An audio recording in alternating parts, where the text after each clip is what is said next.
Nithyananda Madhusudana Hare Madhava Madhusudana Hare Madhava Madhusudana Hare Madhava Madhusudana Hare Madhava Shri Vasudeva Nithyananda Shri Vasudeva Nithyananda Shri Vasudeva Nithyananda Shri Vasudeva Nithyananda Shri Vasudeva Nithyananda Shri Vasudeva Nithyananda Shri Vasudeva Nithyananda Shri Vasudeva Nithyananda Madhusudana Hare Madhava Madhusudana Hare Madhava Shri Vasudeva Nithyananda.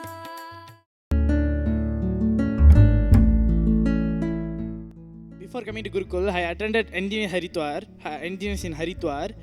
So there, actually, I went there and I was not in the mood that I want to go back to home. But even after engineers, I will go back in that context. I just went in the sake of my parents told. So you just spend time and go back home. Because of that, I went there even during the engineers class, and the class is going on. I will not listen to the class at all. Around 18 days, the total engineers program is around 21 days. 18 days I didn't listen. I'll be just sitting, and I will not eat any food because I don't like any food there. I will not do anything. I'll be just like one person just sitting and dreaming there or doing something. I'll be just sitting like that. So after 18 days, I really some click after the satsang when Swami spoke and all the 18 days darshan which Swamiji gave. Some click came on me. Just I will try to listen to the class. Once the last 3 days I listened to the class. Only after 18 days, the past 3 days I listened to the class. Just in 3 days, when I listened to the class authentically, I was able to get the right context for me to what is life. I was just thinking life is just I will just enjoy, and my life is just Maya. I'll just in Maya. I don't think that I am part of spirituality. I'll just be roaming around there and there. But after the engineers, when I listened only for 3 days, I got the right context, and because that context which I got only, I was able to come to Gurukul itself. Even if you have no context, even if you have no listening, somehow if you make it to inner awakening for kids or inner awakening for adults, then naturally that will set the right context and get you the right listening also. There'll be a sage, okay? So when he was walking, there'll be a man sleeping under the tree, okay? At that time, what happens is, when you're sleeping, there'll be a snake which enters his mouth. Knowing this, the sage actually goes, takes the mud from the ground, takes the rotten apple which is there on the ground, he stuffs inside that man's mouth. But the man doesn't understand what he is doing. He'll start cursing that sage and what he is doing. He'll be pushing and like throwing his anger without knowing what the sage is doing. But finally, when all the mud, everything went into his stomach, and when he vomited, including the snake came out, then he understood what he actually did, from which context he did. So I think that whatever action you are doing, it depends upon the right context, which brings you karma zero, is what I feel. What I feel is yes, because Swamiji told the essence of this Upanishads is just deciding for life. And Swamiji also told in the Upanishad, they clearly declare, not only in the future or in the present you will be complete, even the past you are always complete. Unlike the Yoga Sutras and the other sutras, only the Upanishads can declare that even in your past you are always complete. So by living that always saying to life, always saying yes to life, you can complete your past also. Nithyanandam, we welcome you to yet another episode of Vakyartha Sadas by the sons and the disciples of Swami Paramahamsa Nithyananda. Today's topic for discussion is saying yes to life, existence always gives you what you want. See, even though we have seen the Master doing the miracles so many times to so many people, still unconsciously we verbalize, and the inner chatter takes you to a certain level, and unconsciously we speak something different. And that is what we need to catch. I have a personal experience that I want to share. This was during the Himalayas trip, and I have been having glasses for a long time, since then, when I met him, for a long time, over 1.5 decades at that time, 15 years. So I'm a habitual user of glasses, and Rishikesh, we had this snan, Ganga snan, first thing that we do, and was playing around, and I lost my glasses in the Ganga. So the next day morning, I was responsible for putting people in one group of people who came from US in the buses, and I was trying to do that. And to do that, I had to read the list, and I don't have my glasses, so I'm almost blind without the glasses.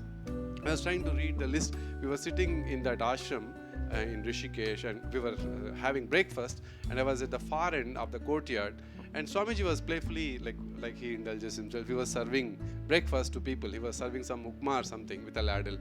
And he saw me at a distance at the other end of the courtyard doing, trying to read and doing. He said, "Hey, what are you doing? What is that?" Then I said, "Swami, I lost my glasses. I'm not able to read. Please do something." Then he said, "Come here."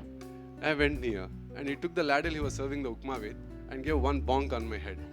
And then, tada, then I was able to read after that. The list was, I said, "Thank you, Swamiji." And I saw the list I was able to read.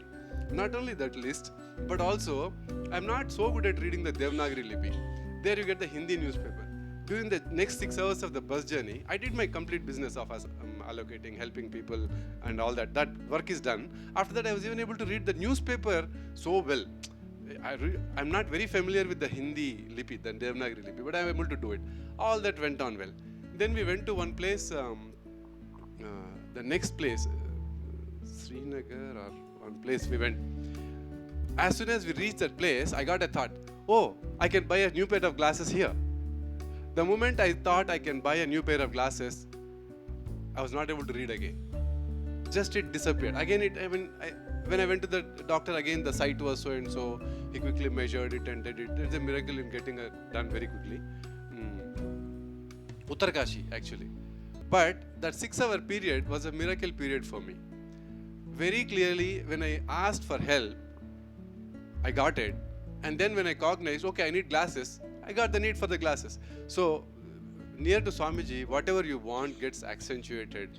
That just happens, like we were discussing the other day, many more times, multi times. So, the power of the blessing and initiation is just very strong. We just need to ask the right things and verbalize the right things inside, deep inside. That's what I feel. And then the power can immediately be seen. The physical illness brings you to a mental state where you feel it's going to be there with you forever. Even though it may be a slight pain, stomach pain, headache, the physical pain always brings you to a state where it says, oh my God, what if I never get healed of it? Always that thought comes up. And I think that is where we kind of start, especially if it's going to be a pain where you really suffer so much, like arthritis, right? Because the impact of it on us is more. The impact of that thought on it is also more. What if I never get healed of it? So we start thinking in cycles of, oh, what if I never get healed? Will it get worse day by day? Will I not be able to move? Will I start depending on somebody? That thought current kind of pulls us into that. We get pulled into the thought current before even we realize that we are going in that path. So I think whenever there is a physical pain, this current has higher existence in our inner space. That is why more and more we get sucked into it, which is when we really need to come out complete. As Tejaswami said, completion is the solution at that time, to say be very conscious and aware and not to give priority to that thought current.